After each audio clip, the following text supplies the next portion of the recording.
ఆంధ్రప్రదేశ్ ప్రభుత్వం కొత్త రేషన్ కార్డులు అప్లై చేసుకోవడానికి మే నెల 30 వరకు అయితే టైం ఇచ్చింది. ఇప్పుడు మనం కొత్త రేషన్ కార్డులు ఎలా అప్లై చేయాలో ఇప్పుడైతే తెలుసుకుందాం. మనకి ఏమేమి ఆప్షన్స్ ఇచ్చారో కూడా మనం తెలుసుకుందాం. మనకి ఇక్కడ చూస్తే మనకి consumer affair, food and civil supply మనకి 7 ఆప్షన్స్ అయితే ఇచ్చారు. నువ్వు rice card, member addition rice card, member deletion rice card, splitting rice card, surrender rice card, correction wrong Aadhaar seeding, change address rice card అని ఇక్కడ 7 ఆప్షన్స్ అయితే ఇచ్చారు. మనకి 7 ఆప్షన్లో ఇప్పుడు ఫస్ట్ కొత్త రైస్ కార్డ్ ఎలా అప్లై చేయాలో ఇప్పుడు మనం తెలుసుకుందాం.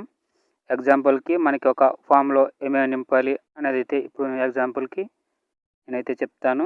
అది సచివాలయంలోకి వెళ్ళి అప్లై చేసుకోవాలి. కొత్త రైస్ కార్డ్ కొరకు దరఖాస్తుదారుని ఆధార్ నెంబర్, దరఖాస్తుదారుని పేరు, దరఖాస్తుదారుని వివరములు, తల్లి తండ్రి పేరు, అక్కడ మనకి ఫాదర్దా మదర్దా నేమ్ ఎంటర్ చేయాలి. తర్వాత పుట్టిన తేదీ,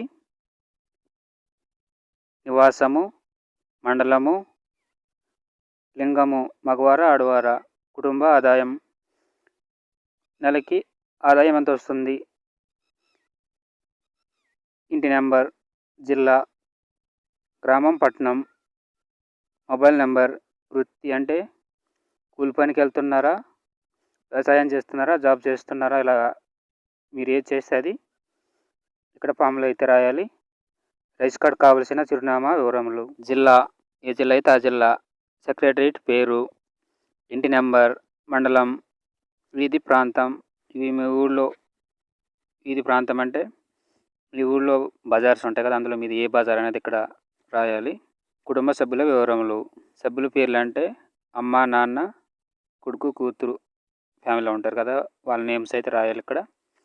యజమానితో బంధుత్వం అంటే తల్లి, తండ్రి, కూతురు, కొడుకు, ఇలా నేమ్స్ ఉంటాయి కదా రేషన్ కార్డులు, సేమ్ అది ఇక్కడ రాయాలి. తర్వాత ఇక్కడ పుట్టిన తేదీ, ఆధార్ కార్డు నెంబర్లు ఇక్కడ రాయాలి. ఈ దరఖాస్తులో పొందుపరిచిన వివరములు అన్నీ యథార్థములని ధృవీకరించుచున్నాను. ఏమైనా అసత్యములని ధృవీకరించినచో ప్రభుత్వం వారు తీసుకొని అన్ని చర్యలకు బద్ధుడై ఉందునని తెలియపరచుచున్నాను.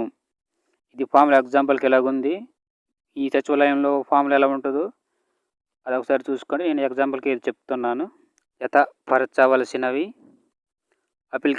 మీకు అప్లికేషన్ ఇస్తారు కదా, అది ఇందాక చెప్పినట్టు రాయాలి, అది ఇక్కడ జతపరచాలి. అది సభ్యులు ఆధార్ కార్డు జిరాక్సులు, ఈ ఫ్యామిలీ ఎంతమంది ఉంటే అంతమంది ఆధార్ కార్డు జిరాక్సులు. అభ్యాస సంతకం అంటే ఇంటి యజమాని, తండ్రి, తల్లి, కుటుంబ సభ్యుల్లో పెద్ద వయసు కలిగిన మహిళను ఇంటి యజమానిగా నమోదు చేయవలెను. కార్డు పొందుటకు కుటుంబ నెలసరి ఆదాయం గ్రామంలో 10,000, పట్టణంలో 12,000 మించరాదు.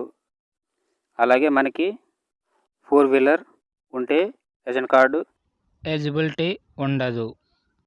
అలాగే మన వీడియోని ఎవరైనా కొత్త వాళ్ళు చూస్తుంటే సబ్స్క్రైబ్ చేయండి.